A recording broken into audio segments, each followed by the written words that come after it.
কোরআন হাদিস ভালো করে পড়ুন, তাহলে বুঝতে পারবেন রাজনীতি করা মুসলমানদের জন্য নফল নয়, সুন্নত নয়, ফরজ। মুসলমানেরা ইসলামী রাজনীতি করবে। কি রাজনীতি করবে? ইসলামী রাজনীতি করবে। কেন? আমি যদি রাজনীতি না করি তাহলে সুদ বন্ধ করবো কি করে? সুদ কি হালাল না হারাম? বলেন, হালাল না হারাম? তা আমি কি খতমে খাজে গান পড়ে, বুখারী শরীফ খতম করে, কোরআন শরীফ খতম করে ফু দিয়া সুদযুক্ত সুদওয়ালা ব্যাংকগুলিকে আমি কি সুদ বন্ধ করতে পারবো? বাংলাদেশের সমস্ত আলেমরা যদি পানি পড়িয়া সেই পানি সুদের ব্যাংকে ঢালিয়ে দেয়, তাতে কি সুদ বন্ধ হবে?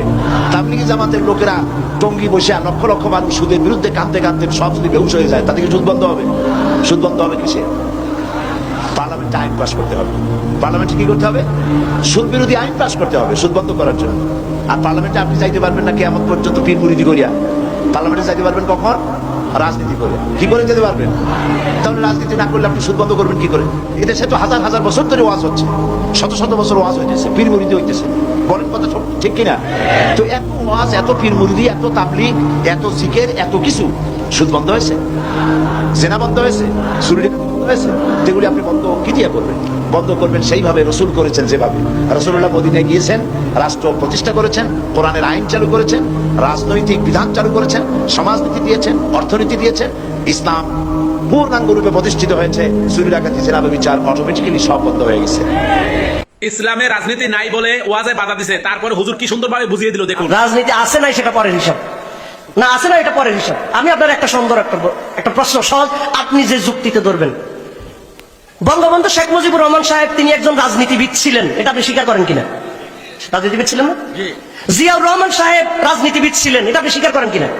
এরশাদ সাহেব তিনি একজন রাজনীতিবিদ ছিলেন, এটা আপনি স্বীকার করেন কিনা? রাজনীতিবিদ না ওনারা? খালেদা জিয়া একজন রাজনীতিবিদ, এটা আপনি স্বীকার করেন কিনা? মাননীয় প্রধানমন্ত্রী তিনি একজন রাজনীতিবিদ, এটা আপনি স্বীকার করেন কিনা? কি কারণে ওনাদেরকে রাজনীতিবিদ বলেন, বলেন তো দেখি? কি কারণে? কি ওনাদের গায়ে কি লেখা আছে উনি রাজনীতিবিদ?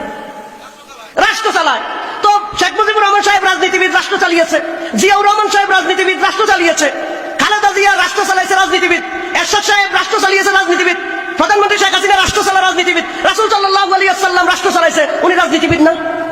আপনি বুঝেনই নাই তো। রাষ্ট্র যিনি চালায় অবশ্যই তিনি রাজনীতিবিদ। আপনি রাজনীতির তো সংজ্ঞা বুঝেন নাই। রাজনীতি কাকে বলে? পলিটিক্স, পলিটিক্যাল সায়েন্সের আপনি সংজ্ঞা পড়বেন। Politics means power. There is politics, where there is politics there is power. Politics বলা হয় শক্তিকে। এটা হলো এমন একটা জিনিস, যেখানেই রাজনীতি থাকবে সেখানেই শক্তি থাকবে। রাজনীতিটা শক্তির মাধ্যমে পরিচালিত হয়। শক্তি যদি না থাকে, কার কথার কে মূল্য দিবে? এই জন্য রাসূল সাল্লাল্লাহু আলাইহি ওয়াসাল্লাম যে সমাজে পরিচালিয়েছেন, এটা কি শক্তি ছাড়া নাকি শক্তি সহ? শক্তি সহ। এই জন্য ইসলামের মধ্যে রাজনীতি আছে, ইসলামের মধ্যে রাজনীতি আছে। এবং ইসলামের রাজনীতি ব্যক্তিগতভাবে সবার জন্য সারাক্ষণ রাজনীতিটা ফরজ না হলো, মুসলিম উম্মার জন্য একটা অংশের জন্য রাজনীতি করা অবশ্যই ফরজ। টোটাল মুসলিম উম্মা যদি শতভাগ রাজনীতি থেকে যদি মুক্ত হয়, গোটা বিশ্ব মুসলমান আল্লাহর দরবারে আসামি হবে, আসামি হবে। আল্লাহ বলবেন, কেন তোমরা আমার ইসলামকে প্রতিষ্ঠা করার জন্য তোমাদের কারো কেন পদক্ষেপ ছিল না? সবাই অপরাধী হবে। সবাই কি হবে? অপরাধী হবে। আর ব্যক্তি হিসাবে আমি যদি ইসলামের পক্ষপাত দিয়া আমি যদি বেনামাজির পক্ষে, বেরোজগারির পক্ষে, সুদখোরের পক্ষে যদি থাকি, তাহলে হারাম রাজনীতির পক্ষে থাকার কারণে আমার কবিরা গুনাহ হবে।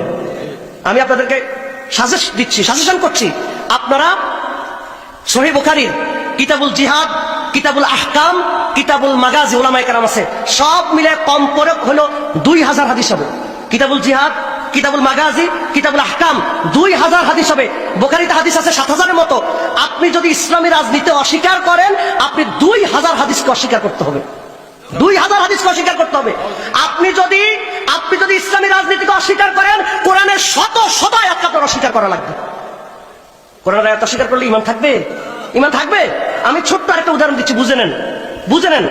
আচ্ছা, ইসলামী রাষ্ট্র অনুযায়ী যাকাত দেয়া, আদায় করা, এটা কার দায়িত্ব? কার দায়িত্ব? সন্দেহ আছে কোন? দলিল আছে 22 নম্বর সূরা আয়াত নাম্বার 41, এটা রাষ্ট্রের দায়িত্ব। আচ্ছা বলেন, আবু বকর রাদিয়াল্লাহু তাআলা আনহু যারা যাকাত দেয় নাই তাদের বিরুদ্ধে যুদ্ধ করছে। আল্লাহু আকবার। এখন কি বাইতুল মোকাররমের খতিব সাহেব কি যাকাত যারা দিবে না তাদের বিরুদ্ধে খতিব সাহেব অ্যাকশনে যেতে পারবে? কেন পারবে না? খতিব সাহেবের সেই পাওয়ার নাই। কিন্তু ডিসি সাহেব যদি অ্যাকশনে যেতে চায়, পারবেন কিনা? পারবেন। কি কারণে পারবেন? ওরা কি আছে? পাওয়ার আছে। তাহলে বাইতুল মোকাররমের খতিব সাহেব পারবে না, কেন? তার পাওয়ার নাই। কিন্তু ডিসি সাহেব পারবেন, কারণ কি? কারণ তার পাওয়ার আছে। তো আবু বকর রাদিয়াল্লাহু তাআলা যাকাত অস্বীকারীদের বিরুদ্ধে